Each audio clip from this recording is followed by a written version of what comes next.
നമസ്കാരം. എല്ലാ മാന്യ സുഹൃത്തുക്കൾക്കും സിനിമ എന്ന യൂട്യൂബ് ചാനലിന്റെ ഏറ്റവും പുതിയ വീഡിയോയിലേക്ക് സ്വാഗതം. ഞാനിന്ന് നിങ്ങൾക്ക് മുമ്പിൽ വന്നിരിക്കുന്നത് ഇപ്പോൾ സോഷ്യൽ മീഡിയയിലൂടെ വലിയ കാര്യമായിട്ട് പ്രചരിച്ചുകൊണ്ടിരിക്കുന്ന അല്ലെങ്കിൽ പ്രചരിക്കാൻ ആരംഭിച്ചിരിക്കുന്ന ഒരു വിഷയത്തെക്കുറിച്ച് കുറച്ചു നേരം നിങ്ങളോട് സംസാരിക്കാൻ വേണ്ടിയാണ്. ആ ഒരു കാര്യം എന്ന് പറയുന്നത് എന്താണെന്ന് നിങ്ങൾ ടൈറ്റിൽ തന്നെ കണ്ടു മനസ്സിലാക്കിയിട്ടുണ്ടാവും.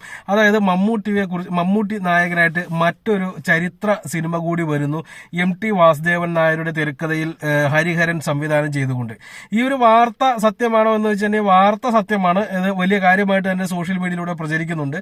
അപ്പോൾ അതിനകത്ത് എത്രത്തോളം സത്യമുണ്ട് എന്നുള്ളതാണ് നമ്മൾ ഇന്ന് വീഡിയോയിലൂടെ പരിശോധിക്കാൻ പോകുന്നത്.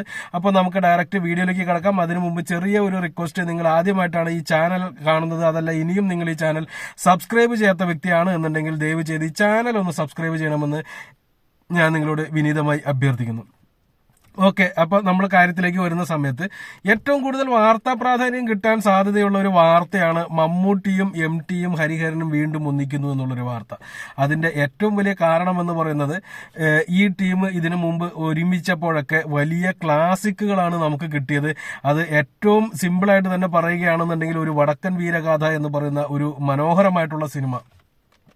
അതിന്റെ ഇപ്പോൾ അവകാശികൾ എന്ന് പറയുമ്പോൾ ഇത് മമ്മൂട്ടിയുടെ ചിത്രമാണോ അതോ MTയുടെ ചിത്രമാണോ ഹരിഹരന്റെ ചിത്രമാണോ എന്നൊന്നും നമുക്ക് പറയാൻ സാധിക്കത്തില്ല. കാരണം ഈ ഒരു കോമ്പിനേഷനിൽ വന്ന ഒരു സിനിമ എന്ന് മാത്രമേ പറയാൻ സാധിക്കത്തുള്ളൂ. ഇവിടെ ആരും ഒന്നാമതോ രണ്ടാമതോ മൂന്നാമതോ ആവുന്നില്ല. അത്ര പെർഫെക്റ്റ് ആയിട്ടുള്ള ഒരു കോമ്പിനേഷൻ ആയിരുന്നു അത്. അതിനുശേഷം അവരൊന്നിച്ച ചിത്രമായിരുന്നു പഴശ്ശിരാജ. ആ ചിത്രവും വലിയ രീതിയിലുള്ള വിജയമായി മാറി എന്നത് മാത്രമല്ല, ഈ പറഞ്ഞ പോലെ തന്നെയുള്ള അതുപോലെയുള്ള സിനിമകളുടെ ഒരു ബെഞ്ച് മാർക്കായിട്ട് മാറ്റിയെടുക്കാനും ആ സിനിമയ്ക്ക് സാധിച്ചു. എന്നാൽ ഇപ്പോൾ അവരെ കുറിച്ച് അല്ലെങ്കിൽ അവർ വീണ്ടും ഒരു സിനിമയിൽ ഒന്നിക്കുന്നു എന്ന് പറയുമ്പോൾ അത് എത്രത്തോളം സത്യമുണ്ട് എന്ന് നമ്മൾ പരിശോധിക്കുമ്പോഴാണ് കുറച്ച് കാര്യങ്ങൾ നമ്മൾ എടുത്തു വെച്ച് നോക്കേണ്ടതായിട്ട് വരുന്നത്.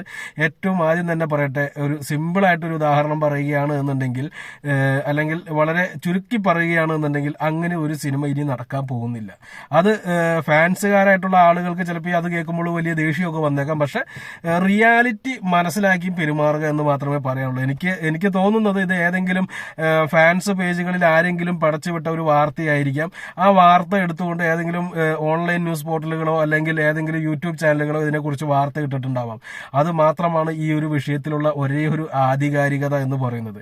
ഏകദേശം കൊറോണയ്ക്കൊക്കെ മുമ്പ് 2016, 2017 കാലഘട്ടത്തിൽ 2017-18 കാലഘട്ടത്തിലാണെന്ന് തോന്നുന്നു ഇതുപോലെയുള്ള ഒരു സിനിമയ്ക്കുള്ള സാധ്യതയുണ്ടായിരുന്നു. ആ സമയത്ത് ഇതിനെക്കുറിച്ചുള്ള ചർച്ചകൾ നടന്നതായിട്ടുള്ള റിപ്പോർട്ടുകൾ ഉണ്ടായിരുന്നു.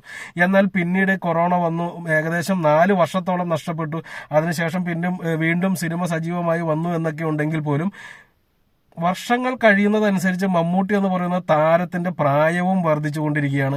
MT എന്ന് പറയുന്ന തിരക്കഥാകൃത്തിന്റെ അല്ലെങ്കിൽ എഴുത്തുകാരന്റെ പ്രായം വളരെയധികം അതിക്രമിച്ചിരിക്കുന്നു. ഇന്ന് അദ്ദേഹത്തിന് സ്വന്തം പേര് പോലും പലപ്പോഴും വിട്ടുപോകുന്നു എന്ന് നമ്മൾ പല ഇന്റർവ്യൂകളിലും ഇതിനകത്തും പല ഈ അടുത്തിടയ്ക്ക് ഒരു സ്റ്റേജിൽ അദ്ദേഹം വന്നത് നിങ്ങൾ ഓർക്കുന്നുണ്ടാവും. മമ്മൂട്ടി മോഹൻലാലും ഒക്കെ അദ്ദേഹത്തിന്റെ കൂടെ ഇരുന്നിട്ടുള്ള ഒരു സ്റ്റേജ് പ്രോഗ്രാം. അതിനകത്ത് അദ്ദേഹം കൂടെ ഇരിക്കുന്ന മമ്മൂട്ടിയുടെയും മോഹൻലാലിന്റെയും പേര് പോലും പലപ്പോഴും മറന്നു പോകുന്നത് നിങ്ങൾ കണ്ടിട്ടുണ്ടാവും.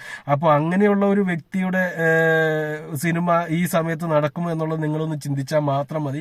കോമൺ സെൻസ് യൂസ് ചെയ്തിട്ട് ചിന്തിച്ചാൽ മാത്രം മതി. മാത്രമല്ല, ചരിത്ര സിനിമ എന്ന് പറയുമ്പോൾ ഈ വാൾപ്പയറ്റും അല്ലെങ്കിൽ അതുപോലെയുള്ള സംഭവങ്ങളൊക്കെ വളരെയധികം അനിവാര്യമായിട്ടുള്ള ഒരു സംഭവമാണ്. ഇന്ന് മമ്മൂട്ടിക്ക് അത് സാധിക്കുമോ എന്നുള്ളത് നിങ്ങളൊന്ന് കോമൺ സെൻസ് വെച്ച് ചിന്തിച്ചാൽ മതി. മമ്മൂട്ടി ഇപ്പോൾ കഴിഞ്ഞ കുറച്ച് കാലങ്ങളായിട്ട് എല്ലാവരും പറയും അദ്ദേഹത്തിന്റെ സെലക്ഷൻസ് ഗംഭീരമാണ്. തീർച്ചയായിട്ടും അദ്ദേഹം സെലക്ട് ചെയ്യുന്ന സിനിമകൾ ഒന്നിനൊന്നും മെച്ചപ്പെട്ട സിനിമകളാണ്. അല്ലെങ്കിൽ മലയാള സിനിമയിൽ ഇതുവരെ പരീക്ഷിക്കാത്ത പല മേഖലകളിലും ഒരു നായകൻ ചെയ്യാൻ മടിച്ചു നിൽക്കുന്ന എല്ലാ മേഖലകളിലും കൈവച്ച് സിനിമകൾ ചെയ്യുന്ന വ്യക്തിയാണ് മമ്മൂട്ടി എന്ന് പറയുന്ന വ്യക്തി. അദ്ദേഹത്തിന്റെ കഴിഞ്ഞ കുറച്ച് സിനിമകൾ എടുത്തു നോക്കുമ്പോൾ കായിക പ്രാധാന്യമായിട്ട്, അതായത് മേലനങ്ങി വർക്ക് ചെയ്യേണ്ടതായിട്ടുള്ള ഒരേ ഒരു സിനിമ മാത്രമാണ് അദ്ദേഹം ചെയ്തത് എന്ന് നിങ്ങൾക്ക് കാണാൻ സാധിക്കും. അത് ടർബോ എന്ന് പറയുന്ന സിനിമയാണ്. ആ ടർബോന്റെ ഷൂട്ടിങ്ങിൽ തന്നെ അദ്ദേഹം ആ സിനിമയുടെ ആക്ഷനെ കുറിച്ച് വളരെയധികം നെഗറ്റീവായിട്ട് പറയുകയുണ്ടായി. അതിന്റെ സംവിധായകനെ കുറിച്ച് നെഗറ്റീവായിട്ട് പറയുകയുണ്ടായി. നെഗറ്റീവ് എന്ന് പറഞ്ഞാൽ പക്ക ചീത്ത പറയുകയെന്നല്ല ഉദ്ദേശിച്ചത്. അദ്ദേഹത്തിനെ കൊണ്ട് പറ്റാത്ത പണിയാണ് ഇവർ എടുപ്പിക്കുന്നത്. ഞാൻ ഈ സിനിമ ചെയ്യുന്നില്ല എന്ന് അവരോട് പല പ്രാവശ്യം പറഞ്ഞതാണെന്ന് മമ്മൂട്ടി തന്നെ പല ഘട്ടങ്ങളിൽ പറയുന്നത് നിങ്ങൾ കേട്ടിട്ടുണ്ടാവും. ഇനി നിങ്ങൾ കേൾക്കാതെ എന്നെ വന്ന് തെറി വിളിച്ചു കഴിഞ്ഞാൽ എനിക്ക് ഒന്നും ചെയ്യാനില്ല. കാരണം ലക്ഷക്കണക്കിന് ആൾക്കാർ അത് കേട്ടിട്ടുള്ള ആളുകളാണ്.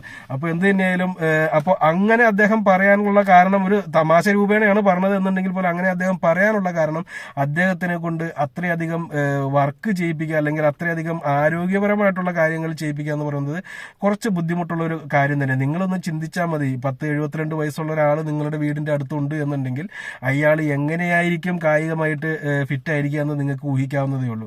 അതേ സംഭവം തന്നെയാണ് മമ്മൂട്ടിയും ഉണ്ടാവുക. കുറച്ചും കൂടി മാറ്റം എന്ന് പറഞ്ഞാൽ കുറച്ച് കാശൊക്കെ ഉള്ളതാണ്, ജീവിത രീതിയിൽ മാറ്റമുണ്ട്. അതുകൊണ്ട് തന്നെ നമ്മുടെ നാട്ടിൽ കാണുന്ന 72 വയസ്സുകാരനേക്കാൾ കുറച്ചുകൂടി ആരോഗ്യം മമ്മൂട്ടിക്ക് ഉണ്ടാവും. അത്ര മാത്രമേ ഉള്ളൂ. അല്ലാതെ ഈ വാൾപ്പായിട്ടും കുതിരയുടെ പുറത്ത് ചാടിക്കയറലും അങ്ങനെയുള്ള പരിപാടികൾക്കൊന്നും കിട്ടത്തില്ല എന്നുള്ളതാണ് സത്യം. അപ്പോൾ ആ ഒരു പോയിന്റ് നോക്കുമ്പോൾ പിന്നെ ഈ പറഞ്ഞ മാതിരിയുള്ള അദ്ദേഹം ഇപ്പോൾ സെലക്ട് ചെയ്ത എല്ലാ സിനിമകളും നോക്കൂ, 99% സിനിമകളും, അതായത് ടർബോ എന്ന് പറയുന്ന സിനിമ മാറ്റി നിർത്തി ബാക്കി എല്ലാ സിനിമകളിലും അധികവും അദ്ദേഹത്തിന് ഇരുന്ന് സംസാരിക്കാനുള്ള നടക്കുന്ന ഇങ്ങനെയുള്ള കഥാപാത്രങ്ങളാണ് അദ്ദേഹം ചെയ്തിരിക്കുന്നത്.